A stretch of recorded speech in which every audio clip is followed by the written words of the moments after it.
നമസ്കാരം സുഹൃത്തുക്കളെ. 53 വർഷമായി സിനിമാ ലോകത്ത് നിറഞ്ഞു നിൽക്കുന്ന നടനാണ് Mammootty.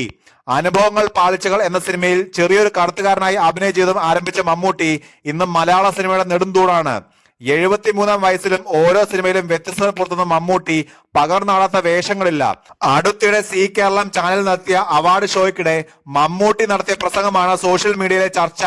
Life time achievement award നേടിയ ജനാർദ്ദനെ കുറിച്ച് വികാരഭരിതനായാണ് മമ്മൂട്ടി പ്രസംഗിച്ചത്. തന്റെ നാട്ടുകാരനാണ് ജനാർദ്ദനൻ എന്ന് മമ്മൂട്ടി പറഞ്ഞു. സിനിമയിലെത്തിയ സമയത്ത് തനിക്ക് ഈ മേഖലയിൽ പരിചയമുണ്ടായിരുന്ന ഒരേ ഒരാൾ ജനാർദ്ദനാണെന്ന് മമ്മൂട്ടി കൂട്ടിച്ചേർത്തു. താൻ സിനിമയിൽ അഭിനയിച്ചു തുടങ്ങിയ സമയത്ത് ജനാർദ്ദനൻ വലിയ നടനായിരുന്നെന്ന് മമ്മൂട്ടി പറഞ്ഞു.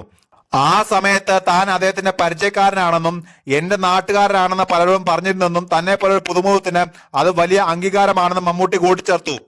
അർഹിക്കുന്ന അവാർഡുകൾ പലപ്പോഴും അദ്ദേഹത്തിന് ലഭിച്ചിട്ടില്ലെന്നും തനിക്കതിൽ വിഷമമുണ്ടെന്നും മമ്മൂട്ടി പറഞ്ഞു. ജനാർദ്ദനൻ ചേട്ടൻ എന്റെ സിനിമാ ജീവിതത്തിൽ വലിയൊരു സ്വാധീനം ഉണ്ടാക്കിയ ആളാണ്. അദ്ദേഹം എന്റെ നാട്ടുകാരനാണ്. എന്നേക്കാൾ മുമ്പ് സിനിമയിലെത്തിയ ആളാണ്. ആ സമയത്ത് എനിക്ക് സിനിമയിൽ പരിചയമുള്ള വളരെ കുറച്ച് ആളുകളെ ഉണ്ടായിരുന്നുള്ളൂ. എന്നെ പരിചയമുള്ള ഒരാൾ ജനാർദ്ദനൻ ചേട്ടനായിരുന്നു. മമ്മൂട്ടി എന്റെ നാട്ടുകാരനാണ് എന്ന് അദ്ദേഹം പലരോടും പറയാറുണ്ടായിരുന്നു. ആ സമയത്ത് അദ്ദേഹം വളരെ തിരക്കുള്ള നടനായിരുന്നു. എന്നെ പോലൊരു പുതുമുഖത്തിന് അത് വലിയൊരു അവാർഡായിരുന്നു.